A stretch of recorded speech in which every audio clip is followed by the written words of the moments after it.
there are models and frameworks being made and proposed by academics, presented at conferences. Oh, this would be great. This would be the way to solve it.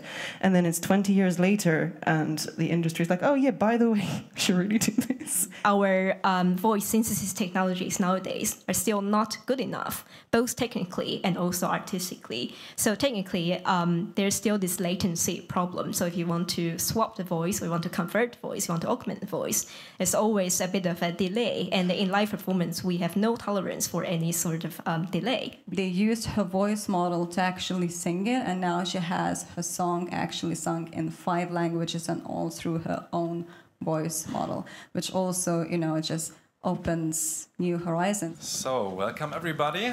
My name is Tobias Wilinski. I started in the music industry as head of Genius Germany, and now I'm doing a music business podcast. Maybe you saw the tiny roll-up I put in front of the building, so you can scan the QR code and follow the podcast. Also, listen to this talk again. And now I would like you to introduce yourself, Dr. Jemily Rime. Hello, my name is Jemily Rime. I'm a professor of electronic and produced music at the Guildhall School of Music and Drama in London. Originally, I'm from France, so if you hear that in my accent, that's why. Aside from the research work I'm doing in academia, I'm also a musician. I write music and I make music. I'm a musician, singer and a bassist primarily in the kind of jazz-adjacent world. I focus my research on new technologies for audio production. By this, I mean I have 2 main streams of interest. The first one is immersive and interactive sound. I think on screen right now there is an example of recent work that I've done, composing a piece for an orchestra recorded in Atmos and then making a visual representation of that to kind of be played in like a surround room. I'm specifically interested in the kind of application of those new technologies for cultural heritage projects, social good interests, etc. And then the other side of what I do is about responsible AI in music. I come from a music computing and psychology lab up in the University of York. That's where I did my PhD. I did this research on AI-driven audio production in partnership with the BBC. And from then on, I kind of figured that I had this, this interest for creator-centric AI research, looking at how we can make AI, if we can make AI music work for musicians, always thinking of the musician first. And that means involving lots of techniques that if you do any kind of like software development, you might be familiar with, anything from user-centered design to participatory design and co-creation, always putting the user, the musician, first in the research.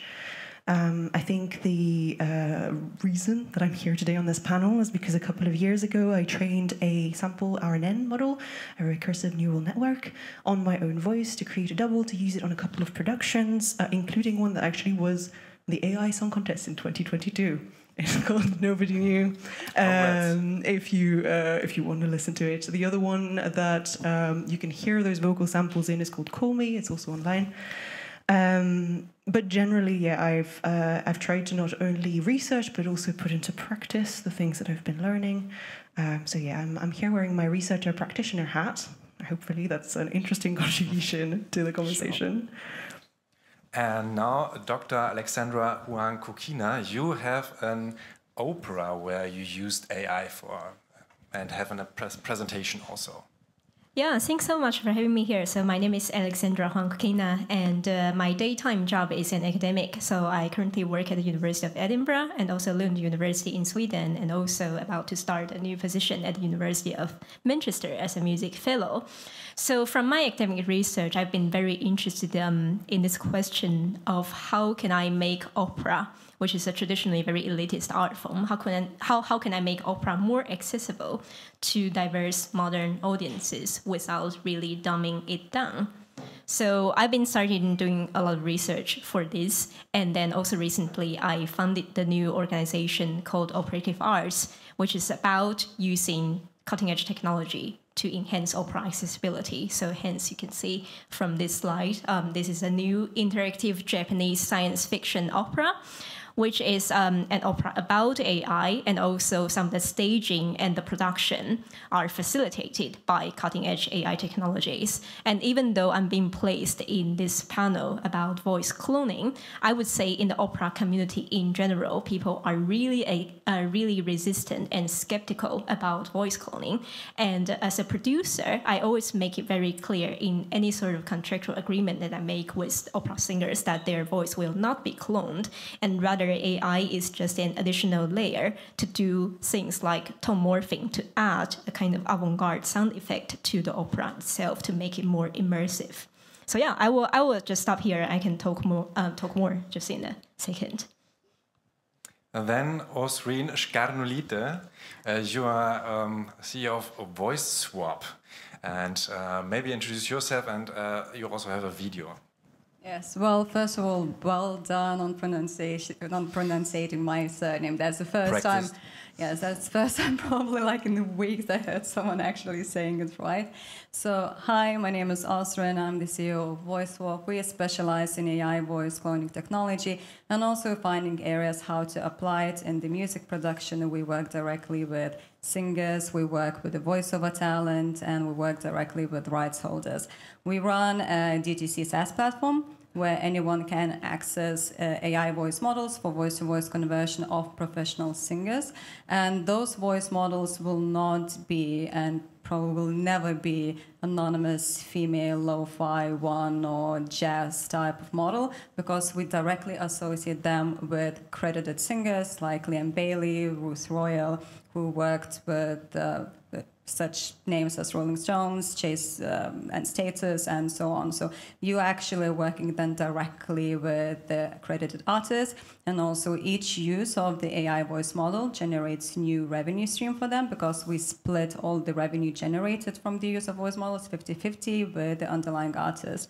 Very proudly, we already issued 4 royalty statements, which actually proves that AI can be used in a way that actually generates new economies and it creates new rights. We're also very passionate about talking of this new intellectual property, being voice and voice models, essentially, where it's applied, how it can be copyrightable maybe in the future, and what protections are there. We do embed ourselves quite deeply in the policy matters. And I'll stop talking right now because I had one beer too many yesterday, and I'm actually, funnily enough, losing my voice myself. And I'll just ask to play a little video.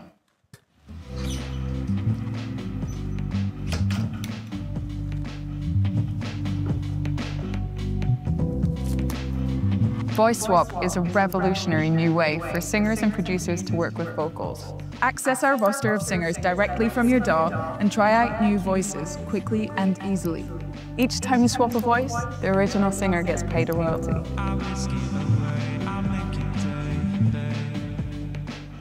Use Voice Swap's plugin to create new harmonies from a single recording. You could try out ideas in other voices, stack and layer vocals, try out new backing vocalists, or even just create realistic double tracks quickly and easily from wherever you are.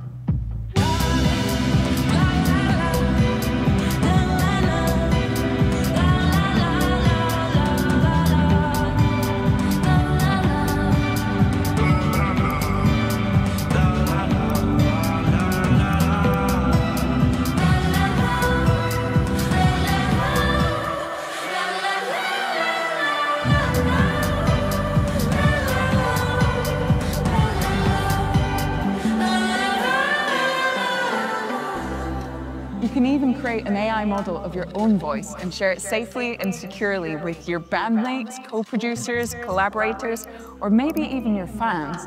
It's up to you where it goes. Collaborators can continue to work in your voice to finish demos or ideas, and once the project's finished, you can revoke access to your voice, which gives you complete control. With Voice Swap, you can access and work with your voice anywhere, at any time.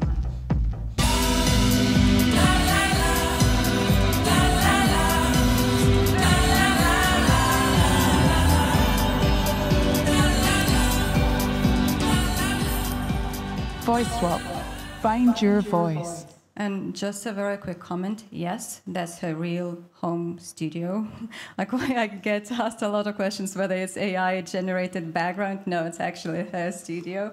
And Alex is one of our singers on the platform. She's a singer, songwriter, producer. And actually, when she was filming that, she was 8 months pregnant as well. So you said you are a failed artist. You too are artists. You do music. How is AI voice changing the way artists approach songwriting and production, in your opinion? I think it's, well, first of all, the environment where we're in, it's very noisy. And we have actually two camps, I'd say. We have the singer camp, and then we have the producer camp, and probably producer-songwriter camp. And producers, they adapt to new technologies really fast. They want to experiment. They want to use voice models as sample packs, while, artists, because voice in itself is such a huge part of identity that they're very protective about the asset. And this is, to be honest with you, like, when we established and when we started voice, well, for us it was, okay, how can we actually protect? How can we not? What can we do in a way that it doesn't oversaturate the market with, like more sample-like voice models? Because when you think about an AI voice model, unlike a sample pack, it can actually generate derivatives in perpetuity. So what is the correct price? And also, as well, the kind of fears and considerations for singers is completely different. So how can I be in control of what is being said or sung in my voice? So let's say if I'm a staunch vegan, and I would never ever want any producer to use my voice in a song about, like a pork chop. How can I protect the use of my voice? And also, how can I trace where my voice goes? So, we've addressed all of that. We do have a custom pipeline of moderation tools where, like identifies hate speech in appropriate language. And also we do have custom moderation capabilities where, like I could just block out any pork mentioned in that. But what I love as well about it, that suddenly with AI technology, it not only it becomes a tool of efficiency, as you saw, AI voice models can be used in pre-production planning, post-production editing, creating harmony layers, creating stacked vocals just from one vocal layer, but also it builds new connections. So let's say, imagine you're an up-and-coming artist, and most artists, they have actually now probably profiles on SoundCloud, and SoundCloud is actually a very good ecosystem because it's in the same kind of ecosystem you have singers, songwriters, producers, and then me as a producer, I'm really fascinated by you as a singer, and I would love to work with your voice. And now suddenly, if I can access your voice model, I can do that directly, and I can send you the demo. And then a producer who probably never thought that can actually work with that voice has the capability, and vice versa. The artist also is discovered by a producer, which we had actually multiple examples. We had, actually it was producers of Pendulum. They used Angie Brown's voice model, and then they actually took Angie Brown to the studio as well. And this is also what we are working towards, just creating this network effect. Perfect. You told before about the opera singers that are probably not the only singers that are protective of their voice, also podcasters. You worked in a project where podcasters use the voice. I mean, nobody really wants to be abused. Nobody wants to find their own voice on something they wouldn't publish themselves. How is your perspective on that? How is AI, like you said, you didn't really use AI clones as much? No, not really in the opera project, but as I said already, the opera community, at least as is the case in the UK, opera singers are really against AI. So I said that in all the contracts I made with the performers in my team, I have to make explicit statement that their voice is going to be protected. It's not going to be cloned, and AI is just for audio effects only. But also on that note, I think AI voice, because when we talk about AI voice technologies, there's a synthesized speech and also there's synthesized singing. I think what the opera singers are against is more about synthetic singing rather than synthetic speech. So if let's say I just get a small chunk of their voice and then to put it for like multilingual applications, for instance, in my opera, which is a Japanese opera, but most of the opera singers are they don't really speak the Japanese language. So then I get a little bit of their voice recordings and then use that to sort of into spoken narratives in the Japanese language. And that sort of small scale applications, I think they're pretty happy with. So yeah, there's just something to mention about the multilingual applications, and that also reflects the conversation that I had with her during the break, which is about enabling the singers to express themselves in a different linguistic dimension. Yeah, and I'll comment a little bit on that because last year we had actually a privilege to build a voice clone of a world-class soprano, Asmi Grigorian, and the task was actually to build her voice model and then swap the voice with another singer's performance, and the performance in the language that she never sung before and she never spoke, and it was an Armenian essentially performance. The challenge that we actually had, it was really fun because it's really stretched the capabilities of model training, because just the range of the soprano vocal is so different from pop. And one of the challenges was, well, normally, just to give you a little bit of a glimpse how we actually build voice models, so we would ask for approximately 30 minutes of high-quality vocal data. What it means, no reverb, no background noise, all recorded essentially with a high-quality mic. We can build voice models from much smaller data sets, and we ask for 30 minutes because when you receive 30 minutes, probably half of it is only usable. Because what is very important, especially in multilingual application, is capturing all of the phonemes that are possible over there. So one of the challenges was the training data, because Asmi Grigorian, it was in the middle of her season. She was performing Madame Butterfly at the Royal Albert Hall. So she sent us approximately 7 minutes of training data, and then she literally had no time to record anymore.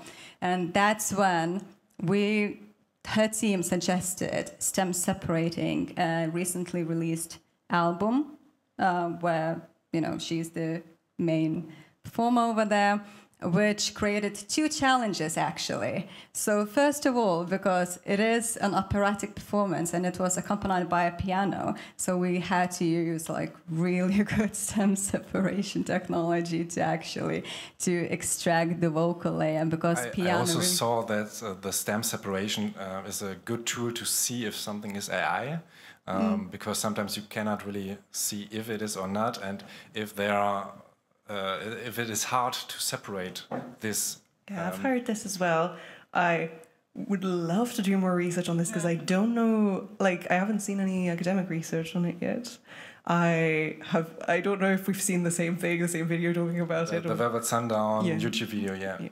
But yeah, I've heard this as well. I would love for someone to do research on this so that this can be verified. I'm sure that there are plenty of artifacts and the sound separation not working as efficiently, depending on especially the training material. If it's been trained on MP3s, the quality of the sound, etc., would change the result you have. But yeah, sorry, this is a detour, but that's a really interesting thing. I'd like to know if it's correct. Yes. No, and another challenge was actually because, she, as the owner of her voice, she gave us the consent essentially to build a voice model, but even though it was her performance on the album, she didn't own the rights for the album, and essentially building a voice model, it is a derivative work, so we had to go to the label and ask for permission to use some of the tracks to actually that as a training data. So it also created this kind of, discussion around, it's my voice and it's used on a track. I was like, that's correct, but you don't own master recording rights, and that is a track that is released on an album and it's released by a label. So that's where rights come into conversation and the ownership of voice. Back to the question of production, would you use AI clones for your own musical projects, or would you enhance your own voice with that, or does it feel like cheating for you? Okay. Does it feel like cheating for me? No, but I come at this from a really specific point. I have a PhD in music AI research. I am the exception, not the rule. So the research I've done specifically looks at whether my experience is replicable. I was able to be in situation of comfort because I was able to be in situations of control. I was in charge of the training data I was putting into a model.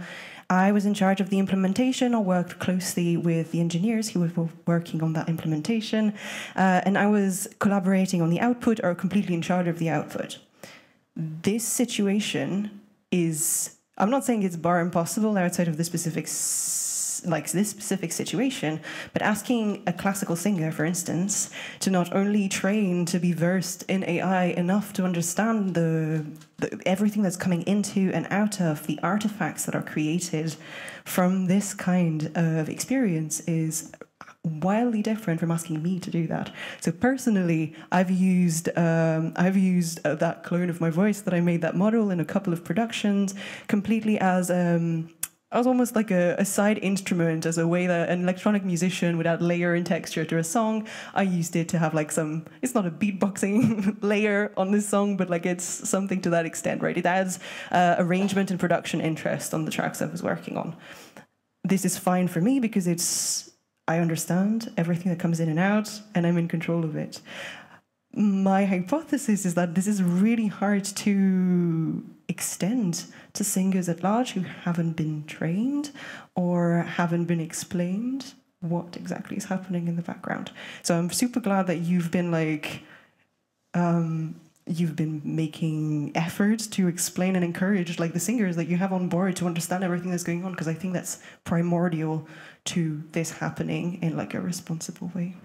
Absolutely, because like asking about and probably AI shaming someone is not a way to go, because is it fair to use autotune in every single track?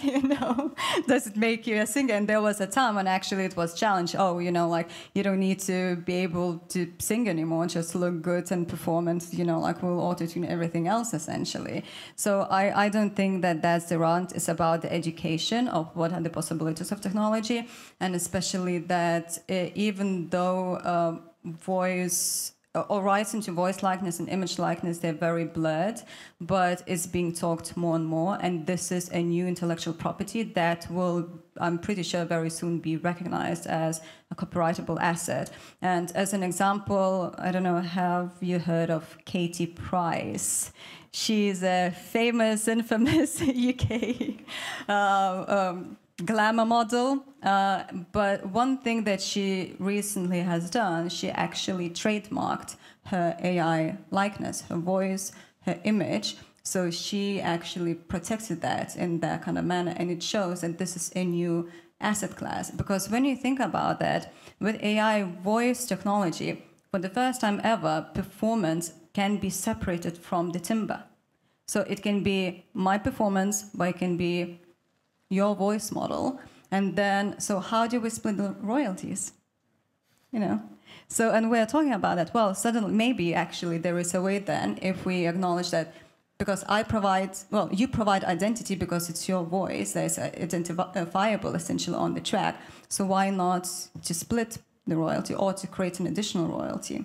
But I think that also requires collection societies and key stakeholders coming together, and we are talking with them about essentially recognizing this as a new asset class, especially when it's directly linked to particular singer's identity. What are the most exciting examples of AI voices you've seen so far? Well, I could talk about some of the early synthesized opera, and in comparison with the sort of AI opera, I mean, there are a few in global music cultures.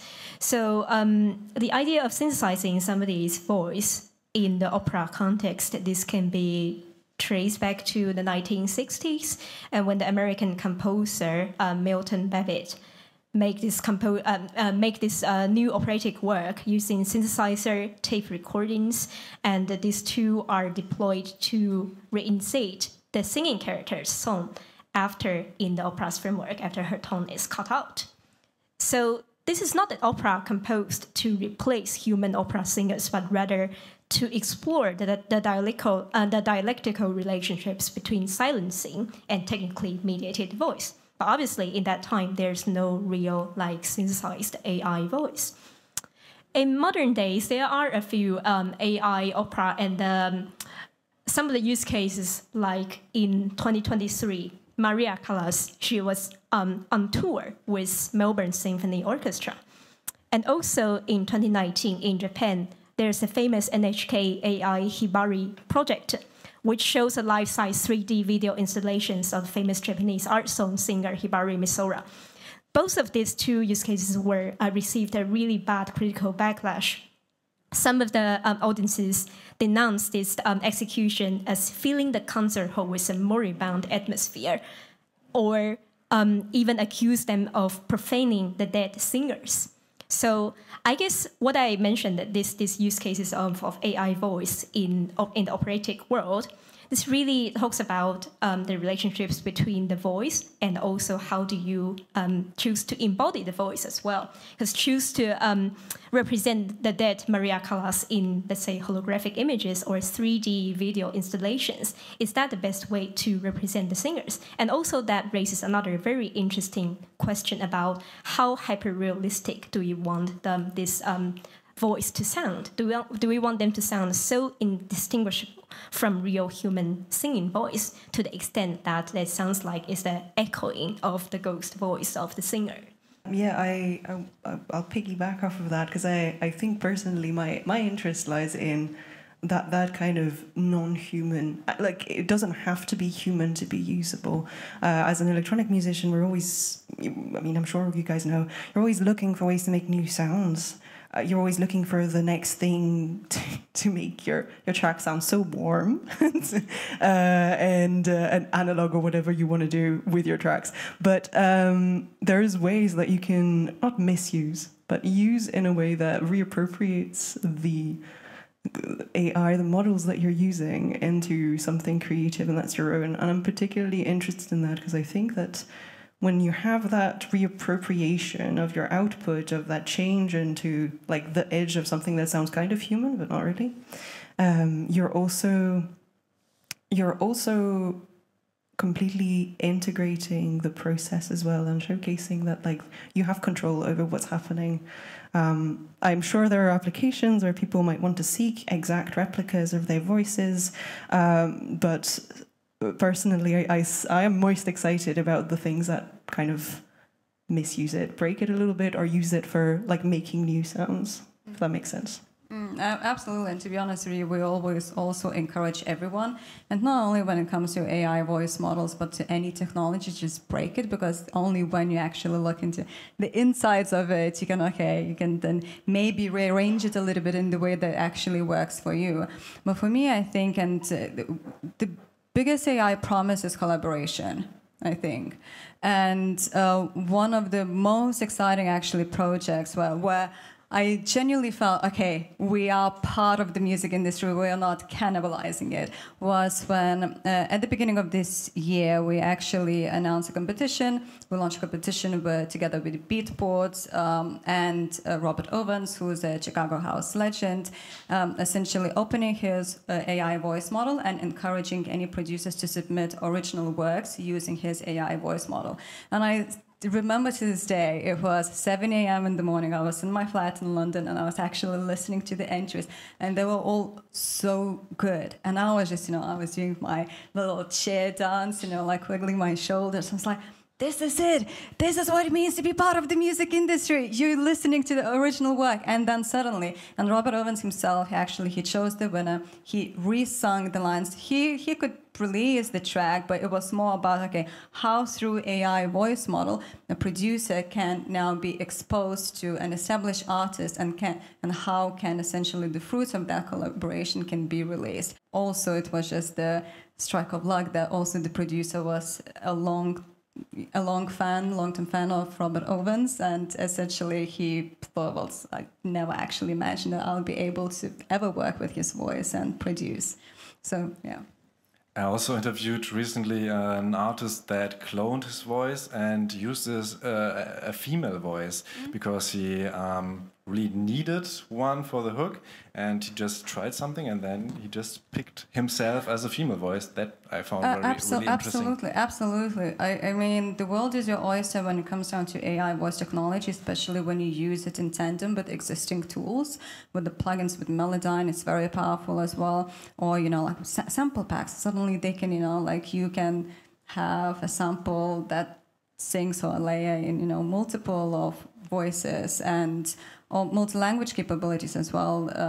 Another interesting project that we did was, so we worked together with Ruth Royal, who's a UK-based singer, and then when we built her voice model, we then commissioned and we got together with the songwriters from Japan, from China, from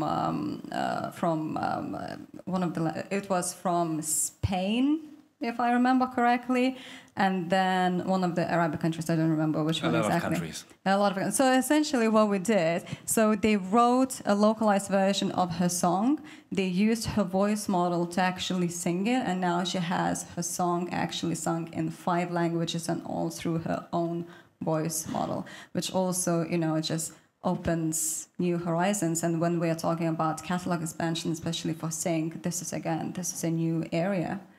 Talking about revenue streams, what do you see for the future of AI clones? You mentioned different languages. Then, of course, I can reach many, many more people.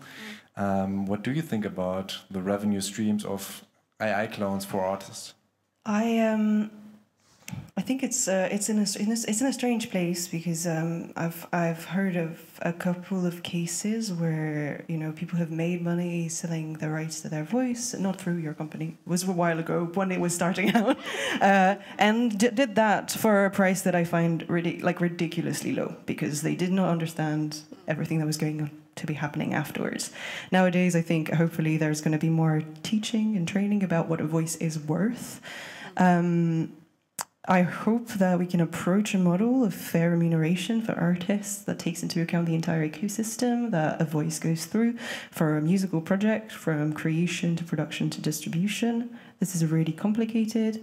There are academic papers out there that are trying to do this, and I'm not saying they're failing, but there's a real, there's a really big discrepancy, and Alexandra, you can also speak about that, about the work that academics are doing, trying to figure out those problems, and then the applications of it. Like, there are models and frameworks being made and proposed by academics presented at conferences. Oh, this would be great, this would be the way to solve it. And then it's 20 years later and the industry's like, oh yeah, by the way, we should really do this. And there's been examples in, especially in the radio and the broadcasting world, where we have like new standards that are coming on from research side, and it takes like a decade to be accepted everywhere. So I think there's this kind of like catch-up game playing where there are plenty of theories out there, but we'll actually only know which one is valid after it's been used in practice and selected by society, almost out of our control, right? Yeah, I don't. Well, I'll probably just jump in with another example. So I recently worked with this American startup, and it's called Kent AI, and they developed this bespoke operatic singing synthesis model. And I guess for lots of these new AI voice startups, they always have to ensure that the artists will still get paid, and they are not. The intention of their technology is not to replace the voice of the artist. So the case of Kent AI is really that they position this as a tool to help with opera composers it's just a tool for them to better understand how it may sound in operatic settings during their compositional process, instead of having to have the whole work composed and then bring it to the studio to hire some opera singers and so on. So that's just one of the cases. But I guess in live performance settings, really, I think our voice synthesis technologies nowadays are still not good enough, both technically and also artistically. So technically, there's still this latency problem. So if you want to swap the voice, or you want to convert the voice, you want to augment the voice, there's always a bit of a delay. And in live performance, we have no tolerance for any sort of delay, really. And for artistic reasons, I guess I just want to revisit the issue of how do we embody the voice in real time, because the integration of synthesized vocals with the whichever that's the digital avatar, or maybe that's the hologram, whichever tool that we use to embody this voice. Because in live performance settings, the voice comes from the human being, and the question of the vocal source is paramount. It's very important that we see a human being capable of generating the voice in real time. If we were to replace human vocal production and give a synthesized voice, what's the use of a human on the stage? Is human reduced then only to an actor, a body? Another example that's been brought up quite a lot in this conference is the use of Hatsune Miku, which is a Japanese digital avatar. And the name of Hatsune Miku, it means the first sound from the future. And this digital avatar, they actually emerged quite early on in 2007 already. And later it rose to global fame. It went on tour with Lady Gaga, and it even made an operatic debut in lots of global locations, like in the theater in Paris, and also made a debut in the Dutch National Opera and Ballet in 2016. So in Hatsune Miku's example, her voice definitely is not really realistic sounding. So you know the technology behind maybe it's not the most human sounding. As in, most voice synthesis technologies has the goal of producing the voice that sounds so indistinguishable from the humans.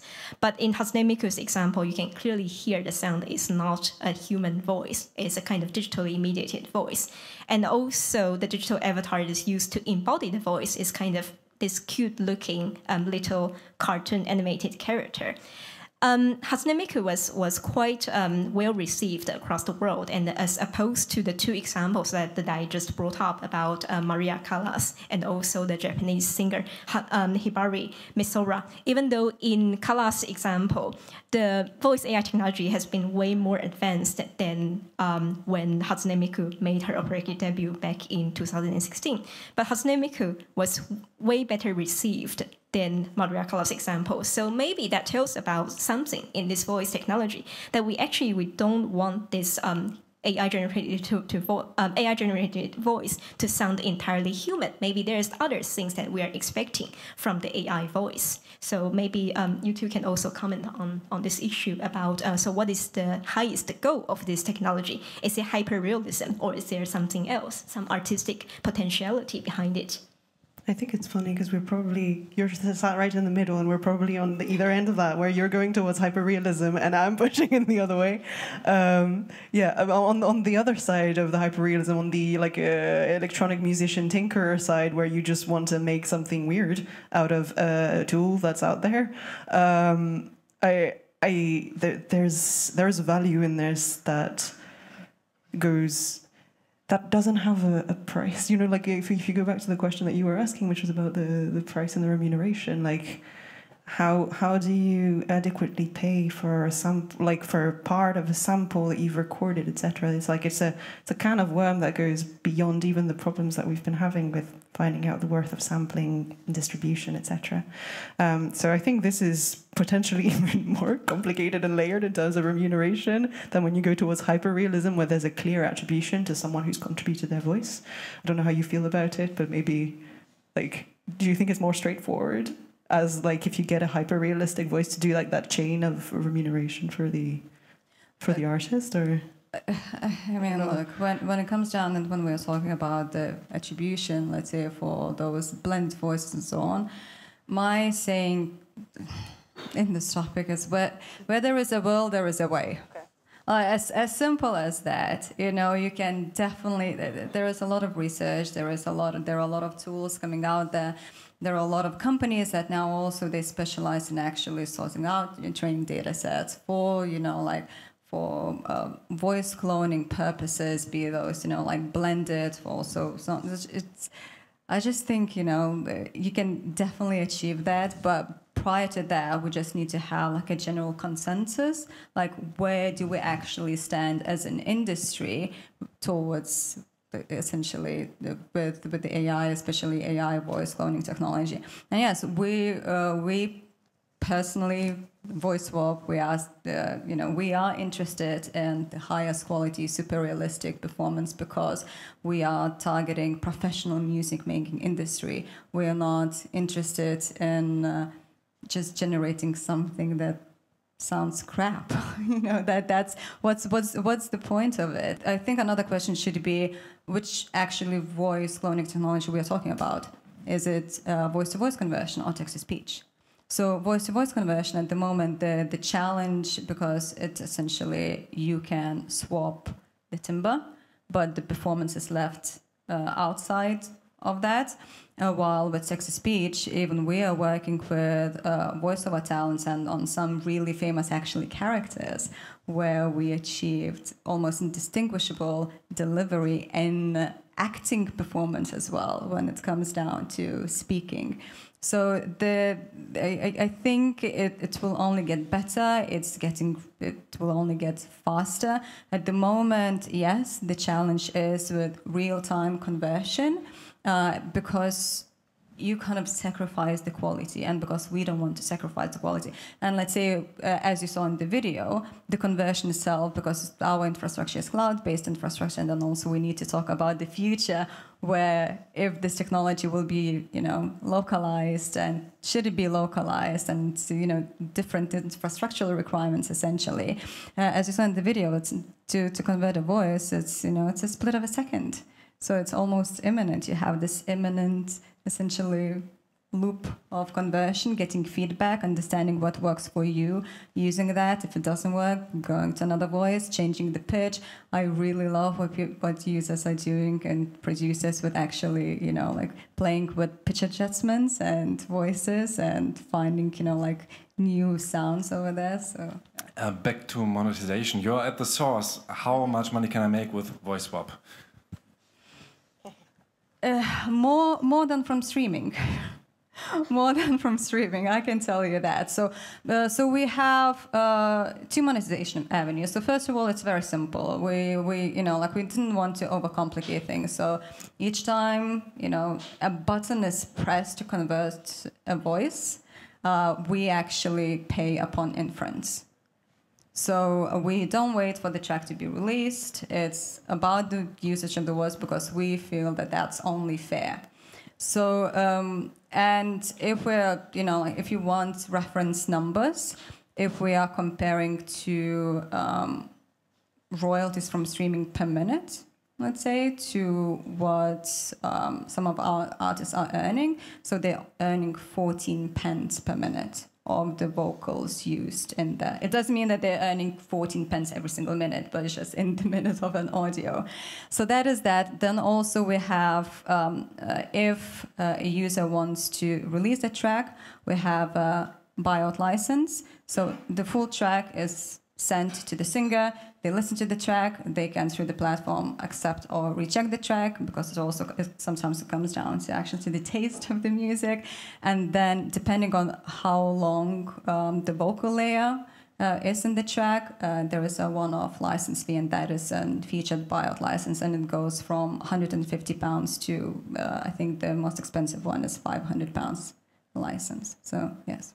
What do you think about control? We talked earlier about this. How can I protect my voice in the future? You, for example, have the model, if I'm right, that I can only publish something with another voice if they consent to it, right? Mm-hmm.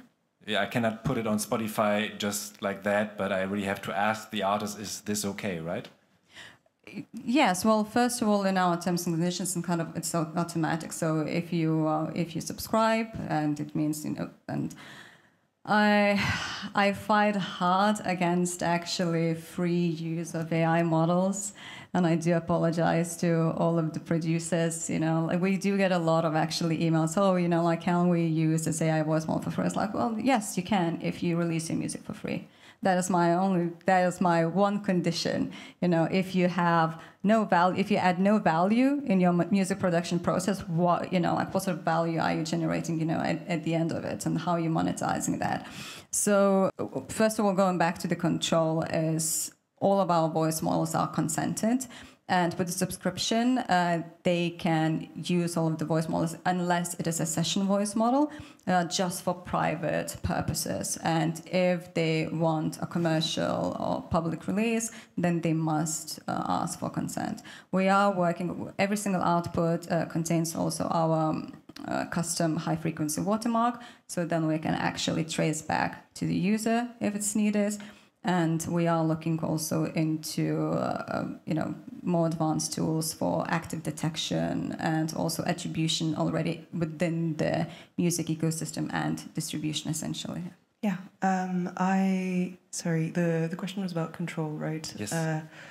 How can you protect your voice and be in control? I think yesterday there were quite a bit of things talked about trust, and because there's a machine in the way, but behind the machines there are humans that make the machine, that implement the code, that build the repositories that we're using, that make it open source or don't make it open source, that decide to release their datasets or decide to not release their datasets. And all of this comes into this kind of trust network that you have to build to be confident enough to work with those platforms or develop something yourself. So even me in my lone little AI research bubble, when I built this model of my voice, I did so with my previous lab, and I made it for a specific purpose. And about a year in, I get an email, Slack message actually. This is where all the real work happens.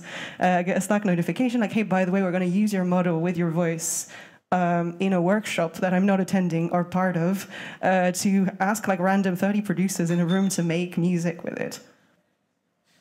Big moment of silence. I was on the other side of my screen like, I'm a singer. My voice is my own. I also make my own music. I don't want 30 random people to be using my voice. That's a personal choice. I'm sure some people are fine with it. Personally, I never signed up for that.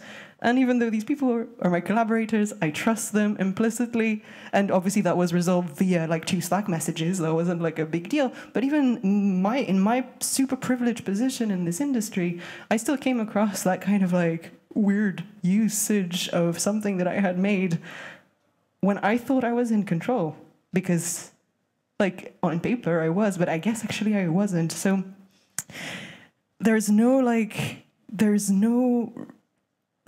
this myth of individual responsibility that's being like spread around. Like we don't have the tools. I mean, like the reality is, we don't have the tools right now to control completely something like that. Deepfakes happen, synthesized voice, a lack of consent, piracy, all of these things happen outside of our control. And I think it's kind of like, it's not deluded to think you can have control, but like, even if me in my privileged position was not able to maintain full control over something that was so certain that I had down, then I really struggle to see how a singer 180 in the corner who did their music education entirely in jazz studies and has never touched a computer can get that control. So I'm sorry if I have like a kind of a bleak outlook on this, but unfortunately I think right now we're really struggling with that trust economy, basically.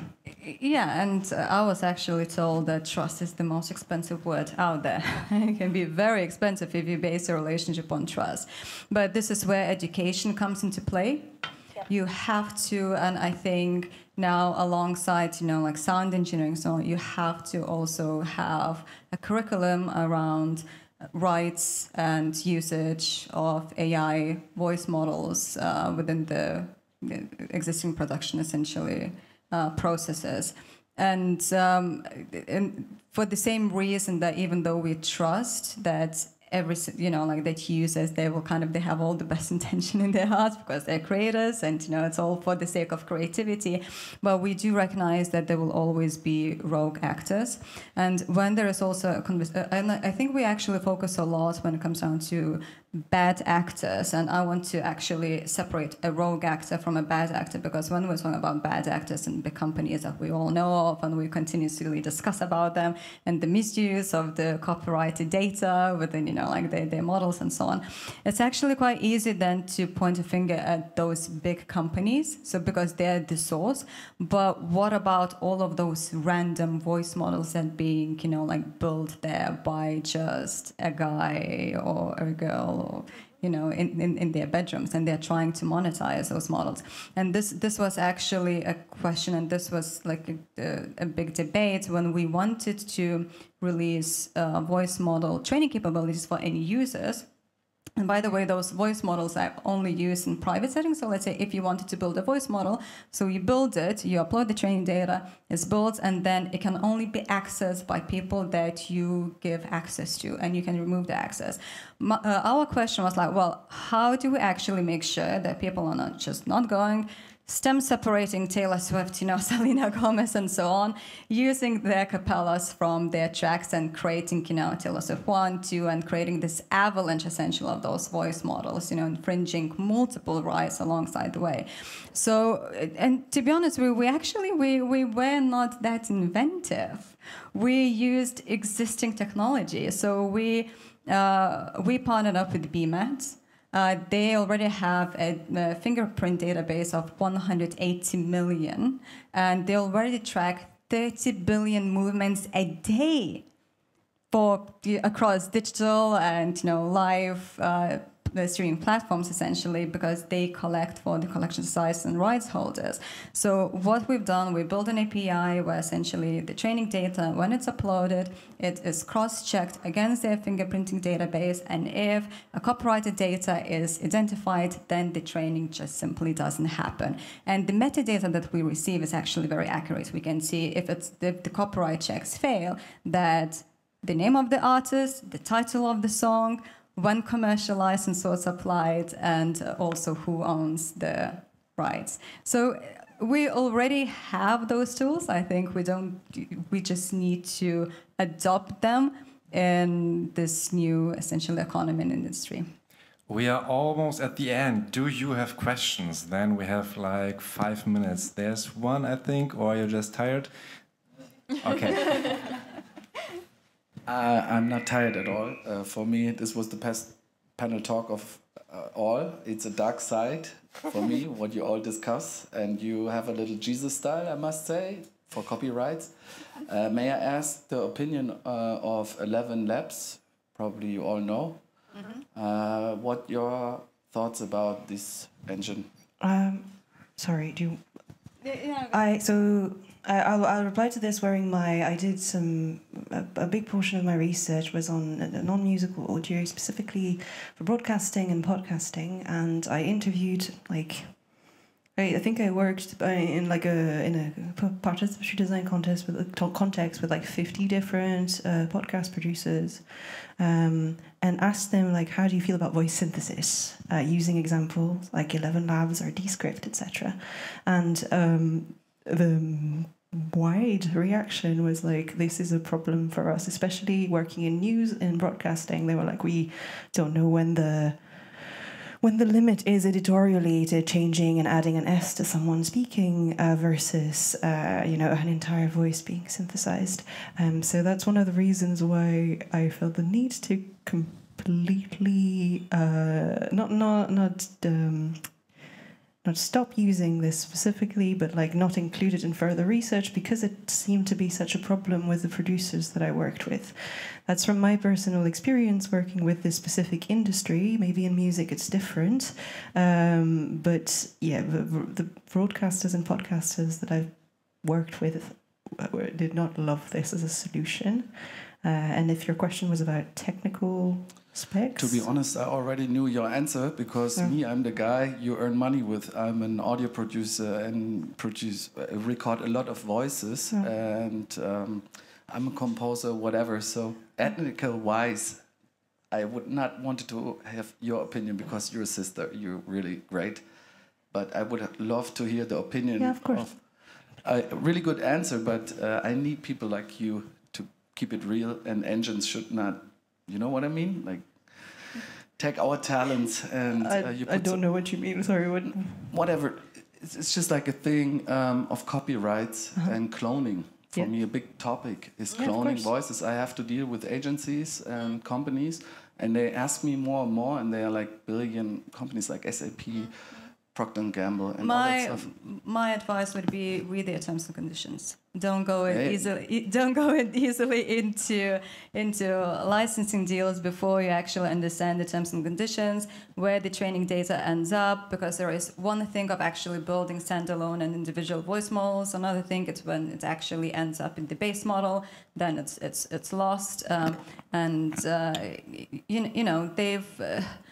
They are one of the pioneering companies in text-to-speech field. So yes, they've sprinted and they cut a lot of corners, and there are some consequences that they're facing right now. There are a few lawsuits actually by the voiceover talents and also authors that are happening right now. But I also do believe that also they're establishing some interesting practices, especially by working together with catalog owners for the licensing field. So it's kind of, they're normalizing now also the licensing space, I'd say. Yes, but don't read terms and conditions, please, for any tool. Okay, maybe one or two questions we can answer. I think there were some. Yes. Hey, thank you guys for this panel. It's been awesome. I'm curious to learn more about just like a bit on the technical side of what it takes to create a voice model. My understanding is that if you're training on just 30 minutes, or even like, as you mentioned, like 15 minutes of usable voice data, you probably have some sort of like pre-trained component there. And I'm just curious to know, like, are the voice models you're creating, are you super fine-tuning pre-trained models? And if so, are you guys creating those pre-trained models? Are you using open source ones? Like, where does the data for those come from? So we have our own custom base model that is based on Solvits, but it has been highly customized, and every single training data point that has been used to train the base model has been specifically sourced and licensed for that purpose. We're very diligent about the quality. If you look actually at the rest of the team of VoiceSwap, don't mind me as a failed wannabe musician, but the best shower singer ever, if there is a classification that we have.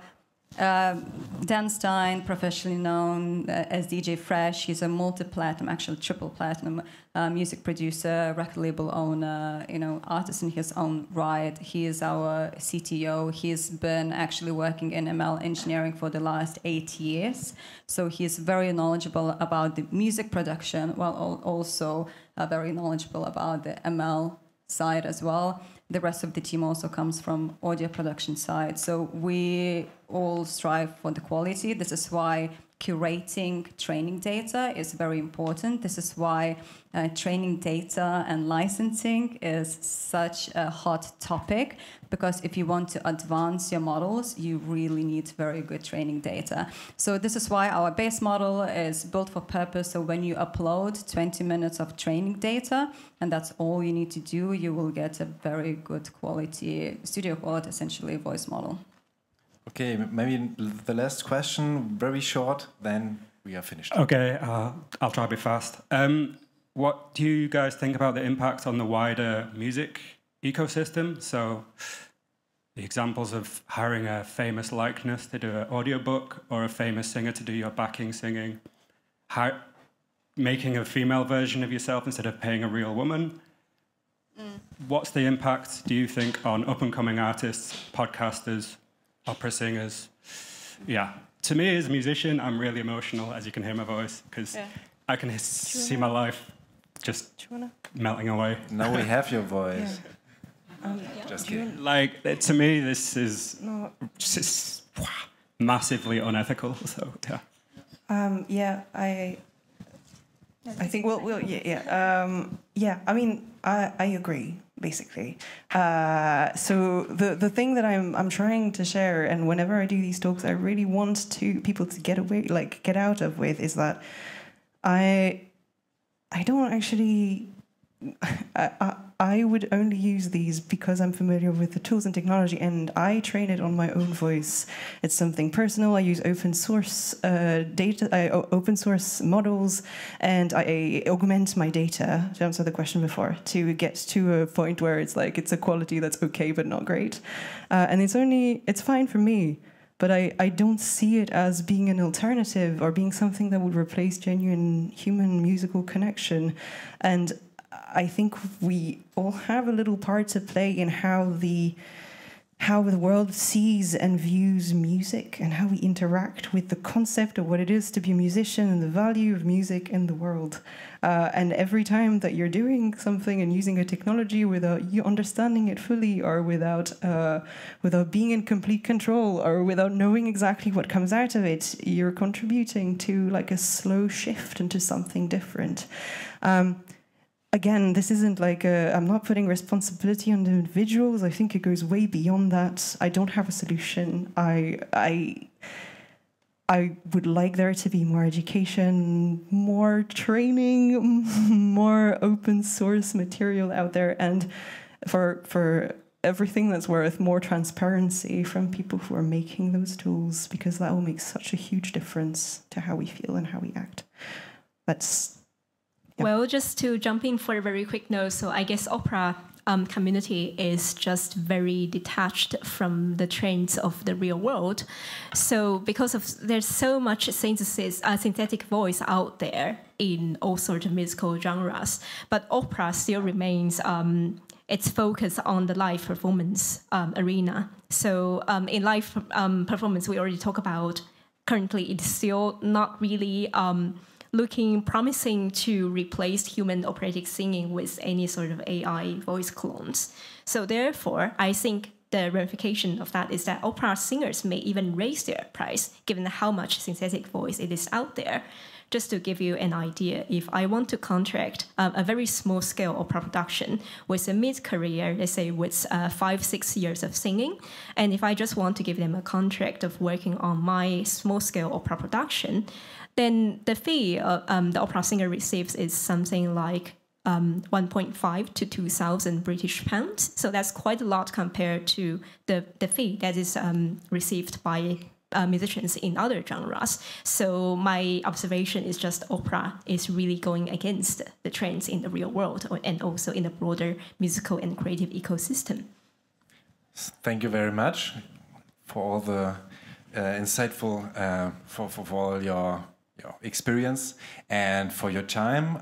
If you want to listen to those beautiful voices again, follow the ThemaTakt podcast. Thank you very much also at Music Frontiers.